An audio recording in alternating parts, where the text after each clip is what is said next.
Great. Okay. So today, my thought was to focus on a couple further features of the Spark ML machine learning framework. You may remember that last time we had introduced some higher level structures in addition to going through some additional material on classes of machine learning models. So we had introduced our neural network model, for example, which had some additional structures and actually performed in a fairly competitive way given the classification task, this task of figuring out if the likelihood that a given survey would be answered based on the sensor data around that. We had also, as a key point of last time, looked at the use of cross-validators. And specifically, I had noted that the Spark ML framework contains the ability to build these higher-level structures in the form of cross-validators, which it can be used to automate a fair bit of the cross-validation process. So, as I recall, I had introduced a decision tree, for example, cross-validator. And this decision tree cross-validator built on components that we had already been using in the form of a specific classifier. So this is a classifier for a certain type of I shouldn't say classifier, it's really a classifier factory or classifier parameterization that we had previously defined as having certain number of iterations, etc. We also set an evaluator by which to judge the results of a particular classification. And then we established some a parameter grid to successively examine the performance of that classifier over different values of parameters for that classifier. We could further set the number of folds to perform for the cross-validation, where it withholds some data, uses most of the data perhaps for training, and then the balance is used for testing it, and it successively changes among different subsets of the data as to what's used for training and what's used for testing in a systematic fashion. So we actually defined along these lines, and in a theme that will continue today, we actually defined a higher level structure here. Well, we had previously manually performed classification, for example, with decision trees here, we had up here gone and performed some classifications even in a fairly cross-validated sort of way. We broke the data up into pieces here. We split it according to certain fractions. And then with those pieces, we ended up, for example, declaring a decision tree classifier parameterization, telling it where to look, for example, for information. And we basically told it to fit it to this training data. From that was produced a model, a particular classifier model that used the decision tree. And then we used that on a different subset of the data that we had extracted previously. And we evaluated it with an evaluator. And by so doing, we could look at how it performed when trained on different subsets of data. What we're talking about here is something that bundles all that into one place and does so in a way that captures the benefits of higher level abstraction. So it doesn't litter your code as much with the individual steps. It really takes what are sensibly logical chunks of work, namely here cross-validation, and it creates an abstraction for that chunk, right? It creates an abstraction to undertake that action of cross-validation with a specific classification parameterization, a specific evaluator, and a specific parameter grid for a certain number of folds, and it does it together. And it was pointed out last time, and I think it's quite right, that really what this is not just a strategy for cross-validating a particular classifier. Rather, and in that sense, this is a bad name on my part, and I need to change it. This is really a classifier parameterization or partial parameterization. And really what's going on is that we're not just examining the performance of one defined classifier for different subsets of the data. Rather, what we're doing is we are creating different classifiers according to this parameter grid, and we are testing each of them for different subsets of the data using n-fold cross-validation, which allows us to identify not just the performance of one model, one particular classifier over different subsets of the data, but rather it allows us to identify a best model as judged through cross-validation, as judged across these different parameterizations of the classifier. Here, the depth of the classifier. So this is a very general mechanism for using cross-validation to identify a most favorable parameterization of a type of model, like a decision tree model. And so it does go beyond strict cross-validation. And someone made that point yesterday. It was either Scott or Kurt or last time, and there was some good discussion of that. And that's quite right. So one of the points I want to draw your attention now is this issue of cross-validation. But beyond reminding you of that, which we'll be likely using today, from a higher level standpoint, what this captures is the first important case where we are creating a higher level construct to encapsulate a whole set of steps that could be performed manually, like up here, but we're bundling them together because it is a logical chunk of work. And one of the principles of software engineering is that when you have logical chunks of work, there should almost always be some sort of abstraction that goes along with it, because otherwise you're missing an opportunity to express it concisely, you're missing an opportunity to potentially optimize it, you're missing an opportunity to debug it as a sort of single entity, and the code will be much clearer to people often if you capture those logical chunks of work. So this was a logical chunk of work that captured a hidden pattern of cross-validation, and this has reified that pattern. This has sort of captured that pattern in a tangible form, the tangible form being a cross-validator. Now, yes? Is there a way to find the best parameter resulting the best model? You mean, in other words, like, I think what you're saying is, how do we know when we get the best model which of these parameters applied to it? Yeah.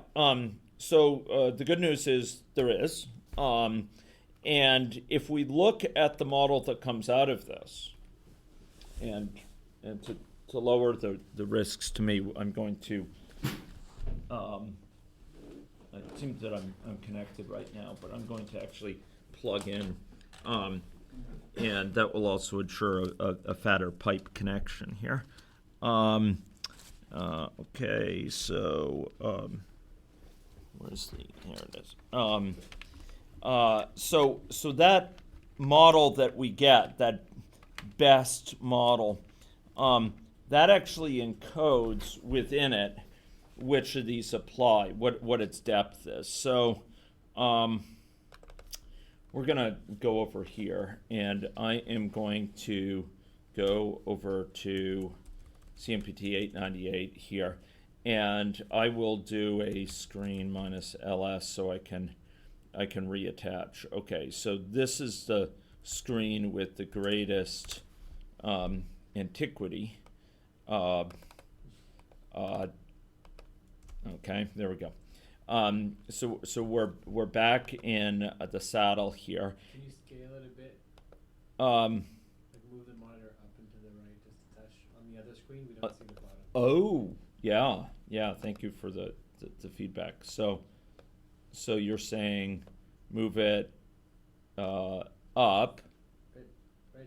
Okay, and okay, That's perfect. that's okay. Okay, Thank you. so here, if we were to go look at the I feel like I'm back in the 80s. Yeah.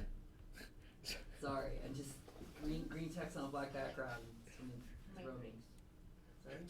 The mic is moving. Well, no, like Apple IIe. That's what I'm thinking. So. I remember that well. I feel like I want to play Oregon Trail. Oh God, please. Okay. I did one of those like just a couple years ago. Okay.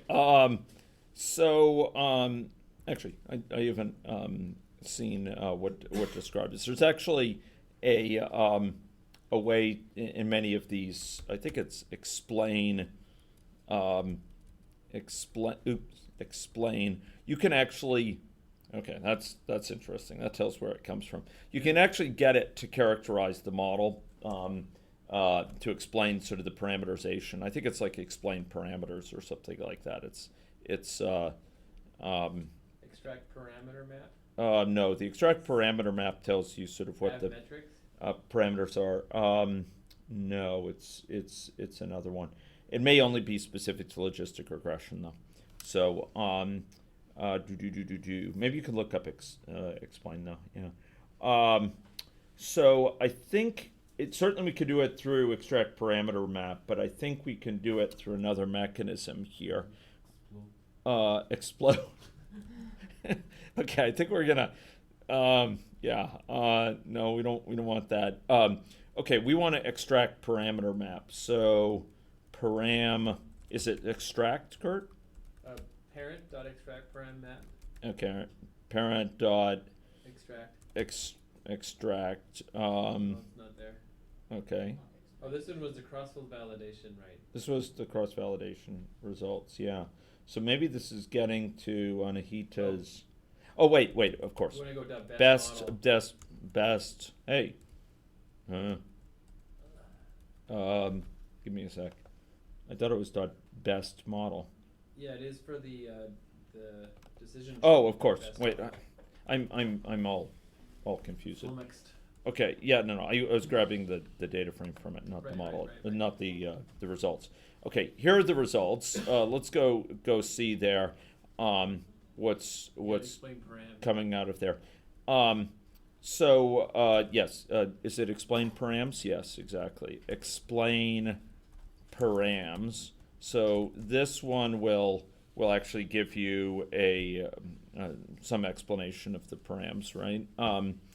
And we're going to get out from here best. Okay, no, I thought it was best model. Am I confused here? In the code here it says best model. Cross validation results for decision tree dot best model. Okay, yeah, I don't know what's going on. I was looking at the cross validator here. Okay, it was good that we saw the explain params on the cross validator. Here it's best model. Yeah. Yeah. And we can use that to zero in on this. So you can then do best model dot I'm parent. also looking here. That's what I'm thinking that we could. According to the code. Yeah. So best. So this will summarize some things related to the model as a whole. Parent. You're saying? Yeah. Yeah. Dot extract param map. Extract param map. Okay. Or we could get a particular param. We could probably for get param.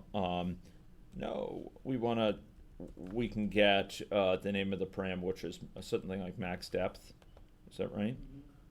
Max depth, yeah. Max depth. Okay. Okay, that's not going to help that much. That gets a reified version of the param. Right. So extract param map, yeah.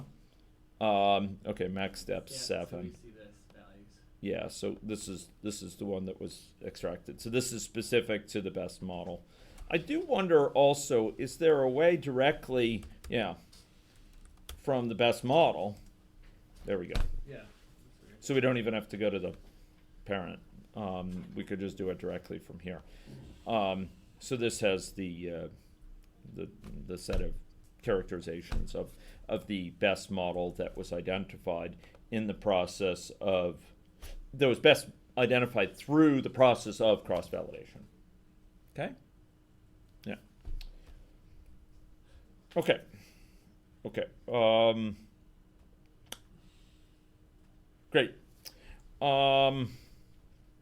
So, ladies and gentlemen, that was a higher level structure, a cross-validator. Today we're going to build on that theme. But before I do that, I want to finish up one item, which has to do with a final type of model, which I know quite a few of you have used. Narges has used it quite a lot. But it deserves its own attention here. And that's down towards the end of this file, which specifically focused on the support vector machine. Okay, so within the support vector machine, we have a different sort of challenge. Okay, the reason is the support vector machine is not yet completely supported through the ML library, the machine learning library that uses data frames. Rather, it is supported through an older RDD-based library. And I think this is something that they're evolving, and over time it will be supported, probably in Spark 2.2, it'll be fully supported by ML. But what you have to do in the meantime is you need to basically extract, you have to manipulate the data in an RDD form, okay? So I provided basically the code for this, but the basic gist of it is that we're going to go extract some data here, and we're going to turn it into an RDD, this resilient distributed data sets with which we started our discussion of Spark. Okay, and in order to do that, I actually used a case class to render this into a data set so that it's an RDD of this sort of well-typed component here. So secondly, and very importantly, for SVM to do its work, it needs to operate off of a thing called labeled points. That's how the older RDD-based machine learning algorithms, many of them worked by using what are called labeled points. So we have to create labeled points using some of this data, okay? So I'm going to go through and I'm going to execute this so that you can basically see how it works. And those of you who are interested can follow along. So what I'm going to do is go, this is the same data we were using before, but I'm taking a subset of it for which I can easily define a case class. Because it turns out the ability to render data frames into data sets has its limits in terms of complex structures. And I just wanted to rule out the surveys, etc. So I took a subset of this data. This subset has within it, here we go. This subset has within it, boom, print schema. it omits complex structured data like from survey responses. I wanted to do that because I didn't want to have to create case classes for nested structures and stuff like that. I really wanted to be able to render this with a case class in a very straightforward way. Second of all, I defined a user-defined function, a UDF, which basically creates a column of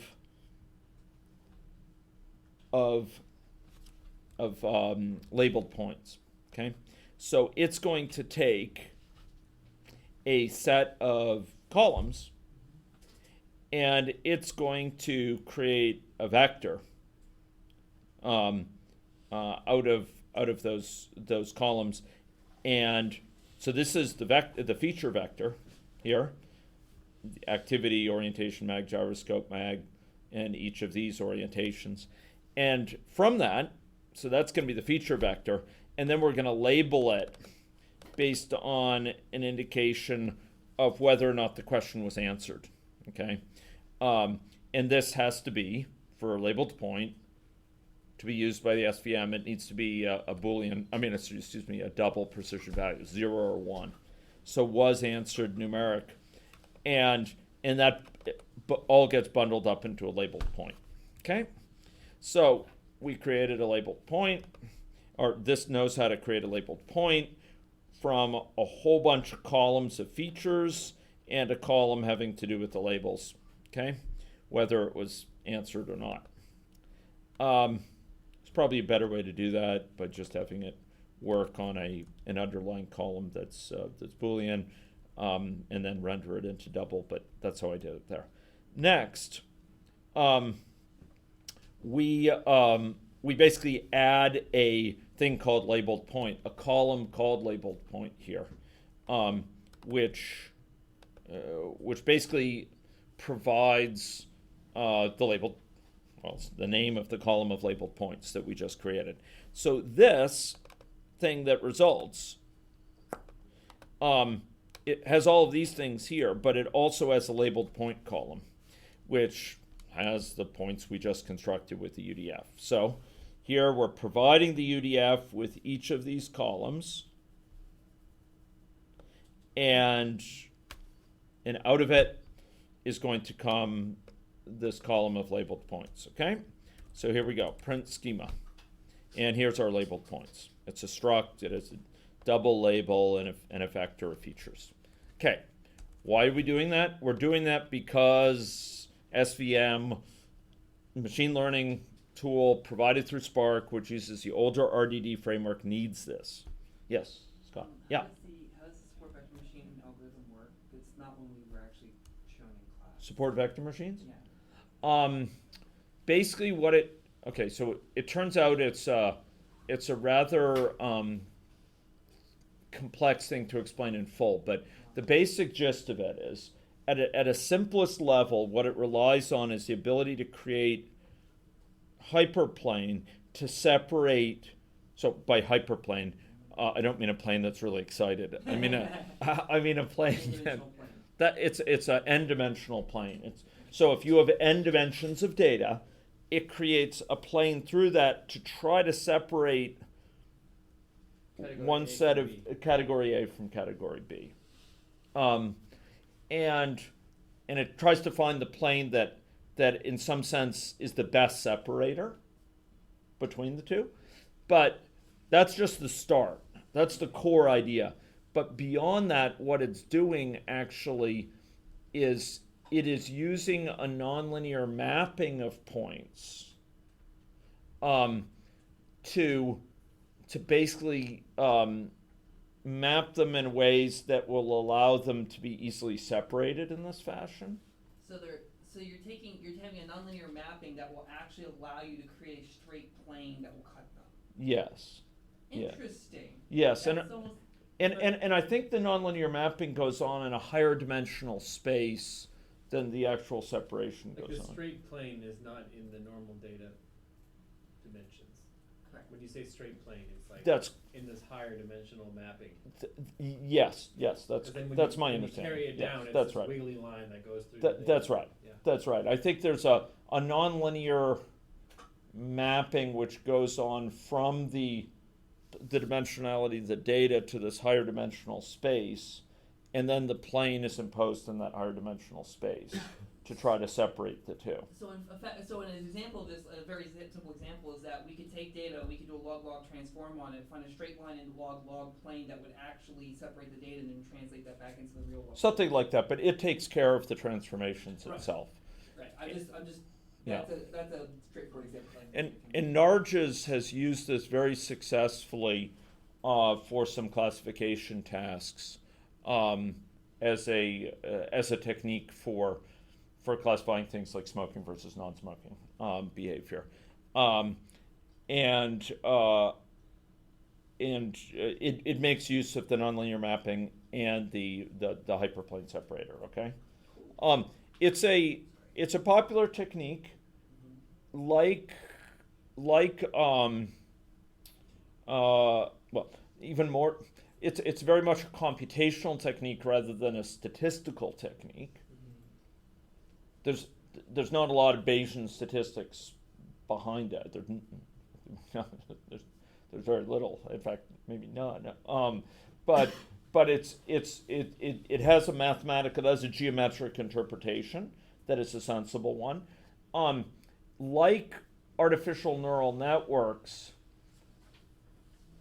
the models that results from support vector machines,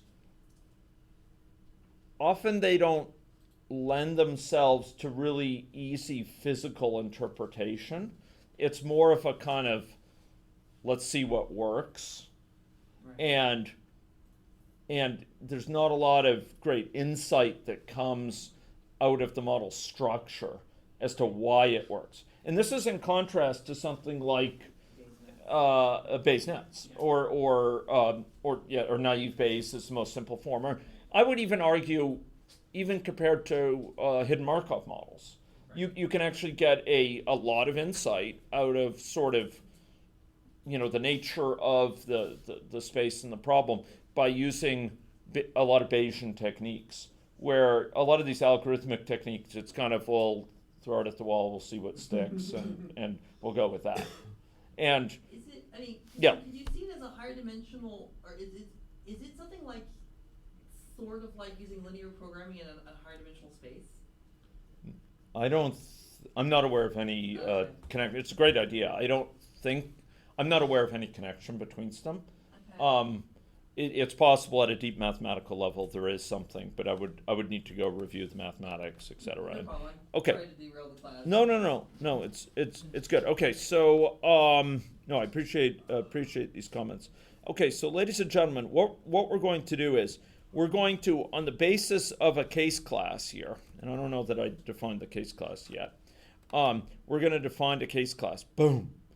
And having defined that case class, so that case class is going to describe basically this data structure, the fields within this labeled point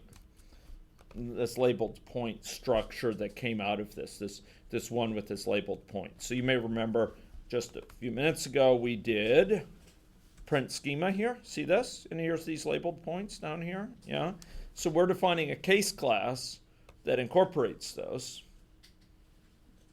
When I was doing this, I was afraid it might not be able to get the labeled points because they're a more complex structure, but it got them fine. So that's great. And having done those labeled points, what it allows us to do is to define a data set, which basically uses this data frame, but recognizes that each instance each row is an instance of this. So now we have what's called a data set, right? This typed data frame, each of which components are known. And then on the basis of that, we could say, okay, render it as an RDD where it therefore recognizes, oh, this is a resilient distributed data set of labeled points. Great. So now we have this RDD. Okay. Great. I'll just declare that. Great. Okay, it is. We deem this to be great. We deem it. We hereby deem it great. Okay, great. Okay. Now, ladies and gentlemen, we're going to import a swack of other things having to do with. Note this: these are MLlib constructs, not ML, but MLlib. This is the older RDD-based library. So we're going to import these because we're going to need them just below here. Okay? Oh, here we go. Here we go. So this is my last type of model. I'm really looking forward to showing you a final class of models, which I'm really, really excited about. So I've shown you, naive Bayes. I've shown you logistic regression. I've shown you decision tree, shown you artificial neural networks, and finally the support vector machine. I'll show you that. What I'm really excited to be able to show is hidden Markov models, but you folks haven't created them yet, so I'm gonna still have to wait. But I'm hoping that we could work together to create a hidden Markov model one that would basically fit into the same framework we used above. That would naturally complement what we have here. So I'll look forward to working with you to make that a reality. But here we're going to do with the final one, which is a support vector machine, okay? So here's count iterations. We want this to go. And now, okay, ladies and gentlemen, you may wonder what this is doing in the code. And you may wonder with good reason. This object. Okay, I've encountered this quite a bit with Spark, and so I think it bears some discussion. I didn't originally have this in there. But what happens is that we're going to need to do a mapping on these labeled points. And that mapping needs to occur on an RDD. Now, RDDs in general can be spread across many machines, right? So in order for it to do this mapping, it may need to tell all the machines on this floor, go and perform this mapping, okay? Go and perform this this function here. And what that means is that this function needs to be serialized. It actually needs to take this closure and pass it to all these machines. It needs to send it over the network.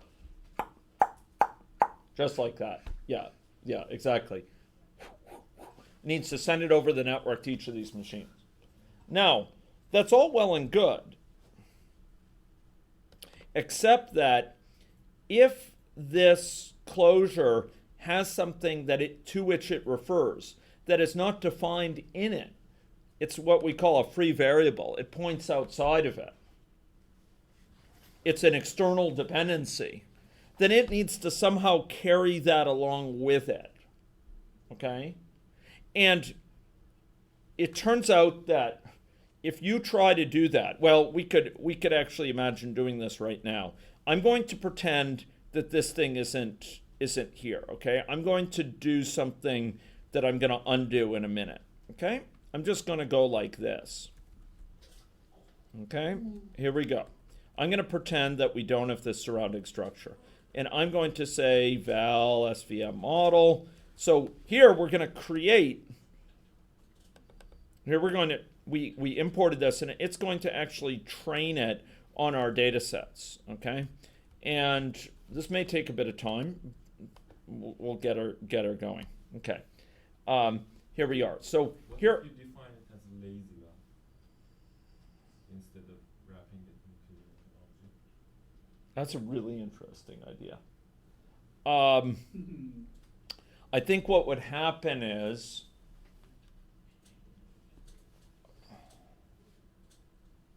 so that might work, but the problem is that then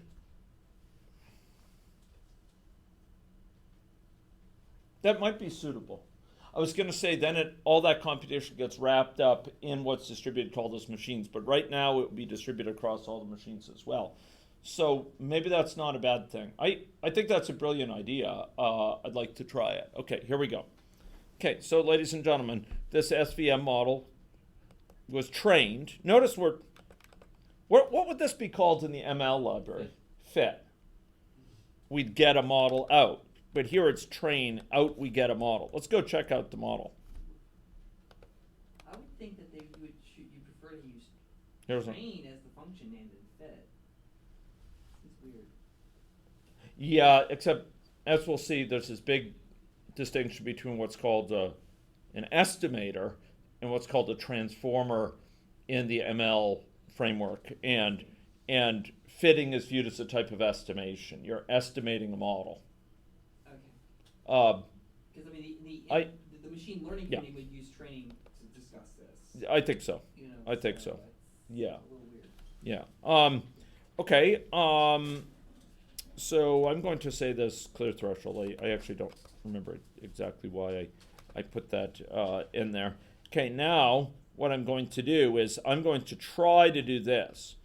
I'm going to try to get the prediction for each of the ground truth pairs by predicting from the features and basically getting out predictions for each of the of these features here, and this is basically a tuple. This is a pair of the prediction and the actual label from the model. So I'll be able to use it to evaluate it.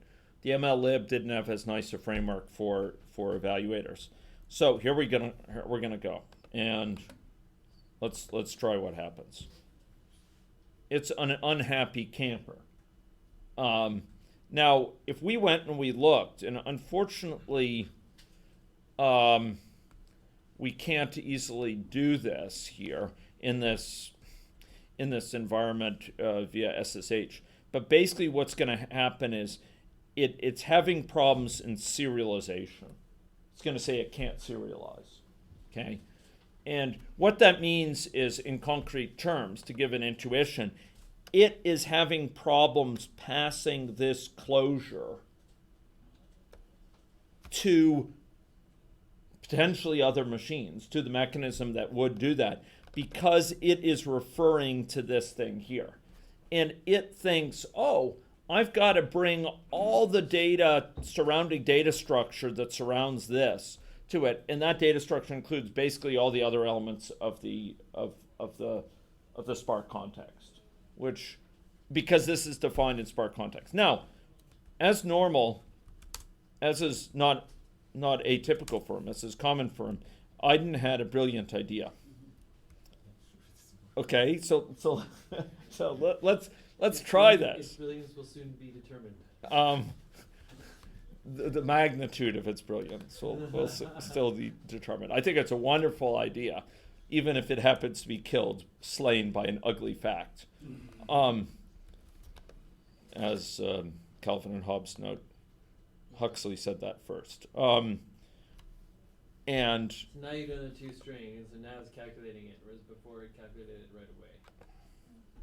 so, Mhm. sorry? Well, it's 'cause it's lazy. Well, so you put the lazy on the front, and now it's only actually doing the fit when you call two string.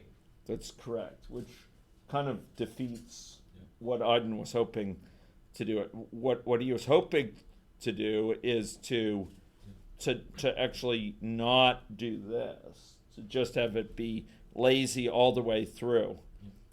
And It's not a long. okay, Yeah.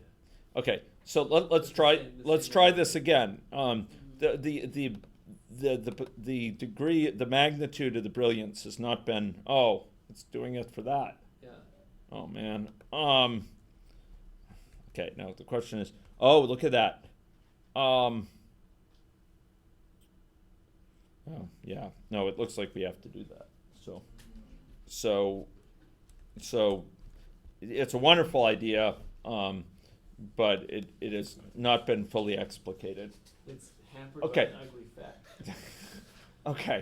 Okay. So, ladies and gentlemen, what we can do here instead is we wrap this in an object. What is this object thing?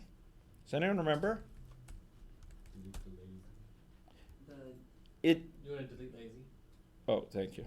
Maybe it doesn't make a difference, but Yeah, but It probably doesn't hurt to lazify it.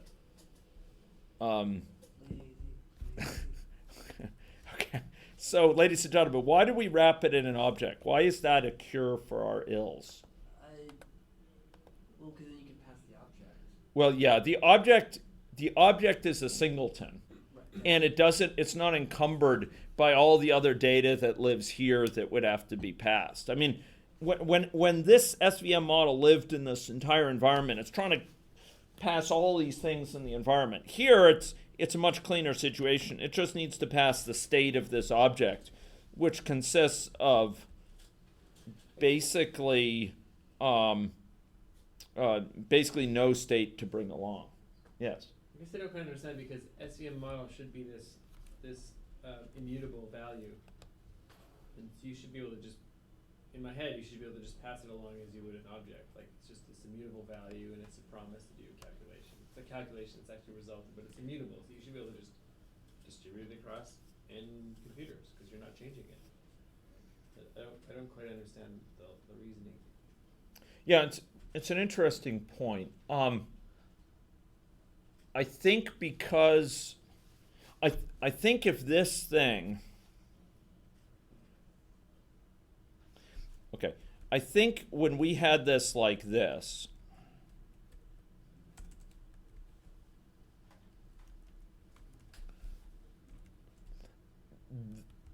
this guy was a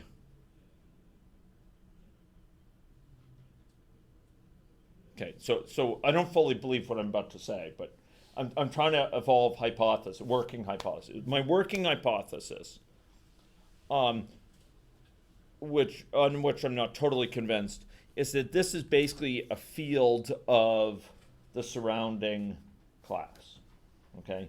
And that in order to pass it, it needs to pass a reference to the surrounding class so it can find that field. And therefore, it has to serialize all those things in the surrounding class. So it has to pass itself, is the problem? Well, it has to pass everything that contains this guy. But like in the line where you do the Yeah. mapping, Yeah. then like it has to, like, would itself be included? I mean, I guess, yeah, I don't know. I think it has to pass the surrounding class, which includes this, which is all this cruft here. Now, I agree with you. It's puzzling. You know, shouldn't it just be able to pass this in isolation? I mean, it's a val after all. Well, and also you've trained it, like, so it's like it's I don't know why it's connected Yeah. to other things, because once it's trained, then you can change the other things, but because it's immutable, like you go off Yeah. and you can change Yeah, the right. RDD labeled Right. points, and No, it no, doesn't I know. change. I know. So I don't know that I fully believe my explanation, but I think actually my explanation is basically sound. I think it's just a tweak of it. But I guess I don't know why it has that encumbrance, but it's probably something having to do with some logical cases that you need to pass around. That's where you do need to pass around. But what I do know is that I use this trick quite a bit, and it works pretty well. Yeah. It works though. I was thinking it's because you're using the SVM with something else class from MLlib. Maybe that's It's possible that it's maybe because maybe that is what's because causing the this problem. is coming, but I didn't import that within the object, so Right. so I'm not. I had a hypothesis about that, but that one seems to me somewhat less likely. But yeah, I mean, all I know is I encounter that error quite a bit, and I overcome it a fair bit. I don't mean I cut it a lot. It's just I've encountered it other times too, and I can use this object trick for a singleton, and it seems other people use it too. So I reduced the encumbrances. Well, So I'm not challenging the fact that it works, because we can see it working. yeah, Yeah, well, Yeah. the Yeah. point is that if a singleton works and a non-singleton doesn't, that would imply something about the class. Yeah. Because, Yeah. I mean, if the class, that means the class is mutable even if the Yeah. value rounded is, the value Th- of the mutable isn't. that's right. And if we went and we looked at the full details on the error, it seems pretty clear that it's trying to serialize like the entire Spark context or something like that, which is not helpful. This is really quick. Okay, so here's the result of the support vector machine. Okay, But you notice that in contrast to the 100,000 iterations I gave to the logistic regression, I requested a more parsimonious exploration here. Okay, and I suspect that may be a limiting factor. So this is a SVM model. A little bit of extra work, probably come Spark 2.2, 2.1. This is going to be just like these ones up here. It's going to be very straightforward. Right now, there's a bit of work with it. Okay. So that's support vector machines. This is how you can undertake it. Next, Nice smoke. what the? There's Yeah, smoke. it's Exhaust fumes or It's something. it's terrible. Yeah. It's terrible. especially in any logic class, it's really horrible. I know it is. I view it as actually unacceptable. Where's it coming from? The problem is that the air intake vents Oh. face the construction, Oh, and Sucks it and I've actually just been going and trying to bring this to the attention of FMD, and they know about the issue. And supposedly they're working on some issue. Christine is I asked Christine to sort of do that, and she could sense it. Every time I come into this building, I breathe like this exhaust. It's not at all healthy. I actually feel quite bad having classes here. you just sipped Christine on it. I think it will get solved soon. Yeah, I think she's more likely to be able to solve it than me. Yeah. Yeah, but I think a lot of the issue is, I hate to say it, but there's a trade-off here between human and computer health. And the silicon is winning over the flash. So the issue The is, silicon is willing, but the well, flesh is weak. well, that's right. That's something like that. That's right. The issue is that air intake, probably I don't need to have this all recorded, but that air intake, I think, is critical to keep these computer labs cool. And so I think it's more than a normal building. It has to suck air in. And I think this is a lot of the issue. It creates this negative pressure, negative pressure, and so it sucks in the air from there. And it contains all these exhaust fumes. But if they shut it down, like my point was, well, why don't we just have air come in from Thorvaldsen? Just let it infiltrate in and just shut that down. I don't think they have an option because of these labs. But it's a temperature thing? No, yeah. So just open the doors. It's cold outside. Y- I mean, the air's more effective now because it's cold. It's not the sun. Yeah, the doors might bring in some exhaust too, but yeah. Do it in the. But I agree with you. I think fundamentally, if they really invest in it, they should be able to solve it. And I'm pretty unhappy they haven't made that much progress, because I no longer hold office hours here because of this reason, and I feel bad holding classes. So I appreciate your speaking up. I thought maybe I was the only one feeling this. No, in any logic class, since we closed the door, Yeah. and it was burning my eyes. Like I was having a burning sensation. I have a continuous splitting headache. This is Really? oh yeah. Wajira had that, Well, and I had a headache. Well, the issue I have is that I react very negatively to ammonia. So Yeah. if there's any ammonia in the exhaust, they're shooting up. Like for Yeah. example, I have this real big issue with Sorry. cigarette smoke. And Yeah. when I don't with cigar or pipe smoke, and generally one of those. So, ladies and gentlemen, moving right along. Okay. So, another feature that I want to highlight here is the following. And what I'm going to do is, because of these health issues, we're actually going to stop. This doesn't sound good to myself, but that's the way it is. We're going to try to stop close to the actual end of class time today. Is this being recorded? So it is. So ladies and gentlemen, it's a good lesson for me. So ladies and gentlemen, another thing to which I want to draw your attention is I have placed into here. I'm confused. Flame fumes. I actually think there's a non-trivial influence of that at some points, but there's a okay, I thought it was in this particular file. Yeah, there it is. Okay, so if you go to line 185 or so. It's just down from Control S scalar. yeah, scalar, yeah, with that E. Okay.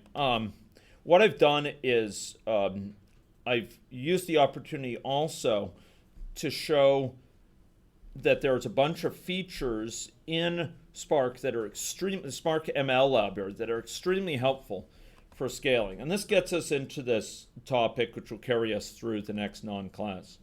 It has to do with ML pipelining and these features for data wrangling, transformation, and conditioning. Your screen. Sorry? Oh, Your screen is only showing us this whole class. yeah. Okay. Okay, so we're going to be looking at pipelines here in just a minute. But what I wanted to talk with you about is also Spark has this admirably large set of things that basically would engage in what I would call data transformation, data wrangling, data conditioning. You can use different names for it. Basically what it is before you apply machine learning libraries, often what you want to do is you want to take the data and transform it into a different, transform it in some way numerically.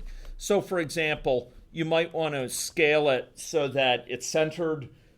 It goes, basically the mean is 0, and it's standardized so the standard deviation is 1. Okay, so the values are rescaled so that they have comparable statistical properties. If I'm not mistaken, this was something which Yang Qin actually undertook as part of your project for the machine learning class, because basically prior to using the hidden Markov model, I think you basically rescaled the data, right? And it's a quite common technique. So rather than having some of your input, some of your features going from minus 10,000 to 10,000, and with a standard deviation of 5,000, and other features going from 0 to 1 with a standard deviation of 0.05, you basically standardize them all. So you basically it leaves less chance that just the vagaries of how you measure them, the unit system with which you measure them, will affect adversely the machine learning performance. Another one is the min-max scaler, which basically will rescale a given column to go from 0 to 1. Okay? Oh, nice. There's a normalizer. All these might have their own expenses, like losing some information there, or Potentially. The good thing is that you preserve the original column as well. So it doesn't replace it. There's a bucketizer. I think this one basically histograms it. Right. So it creates histogram bins for how many values fall within certain ranges. PCA is the principal components analysis. Was that something you discussed in class? Yes. Okay. Now, principal components analysis it's a very effective tool for seeing which variables covary in a linear way. For nonlinear analyses, there's ICA, independent components analysis, which could be helpful. But basically, once again, this can take data and transform it prior to a machine learning algorithm. Okay, so you could perform the clustering, for example, or you could perform neural network processing using rescaled versions or PCA'd versions of your data. Now, for text processing, we have a whole bunch of mechanisms as well that we'll be looking at in the next non-class. Okay, and these include things to tokenize strings, to basically create n-grams from strings, to count the number of each string that occurs there, and something that will basically turn text into a vector that shows how often? the the frequency of certain words within that term frequency. And then word to vec can be used for a whole document to have sort of a summary feature of the occurrence of different words that can be used as a fingerprint. So we'll be seeing some of these next time, using some of that code I also sent you. But in the meantime, I want to draw your attention to how they're used here. Ladies and gentlemen. So what I'm doing here is, we underwent logistic regression up here. Here I'm undergoing logistic regression, but with rescaling, okay? So I defined a pipeline which basically is going to capture many of the features up here, but some additional features. It's going to include a vector assembler. The vector assembler is basically going to take columns and put them into a feature vector. So instead of needing to go and manually pack those into something, we instead are going to be operating off of a vector where we haven't needed to pre-assemble the features. So first it's going to undergo vector assembly to gather the features. Secondly, we're going to do a scaling so that everything is centered at 0, and so that actually in this case it's not recentering at 0, but it's standardizing the standard deviation. Then we're going to undergo a logistic regression with certain features, okay? And this is going to define an estimator. The pipeline defines an estimator. We're going to be spending more time in this next time. But basically with this estimator, like any other estimator, you fit it to a data set, and that will create a model.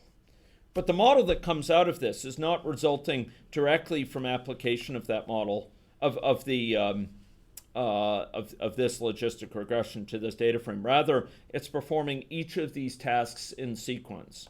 So first it's performing the vector assembler, and then it's performing the scaler to rescale the data, and then it's performing the logistic regression on the data frame that comes out of that. So each of these stages is either a transformer or it's an estimator.